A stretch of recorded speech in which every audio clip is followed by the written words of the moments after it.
তাহলে কিছুক্ষণের জন্য তোমরা অন্য ঘাটে যে বসিবাও, এই ঘাটেই ছাড় দে চান করবো।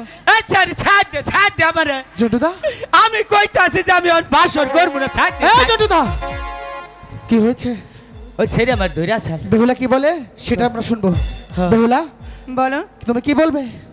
বলছিলাম আপনারা অন্য ঘাটে যে বসিবান, এই ঘাটেই আমি সখী দিনে চান করবো। ঠিক আছে বেহুলা।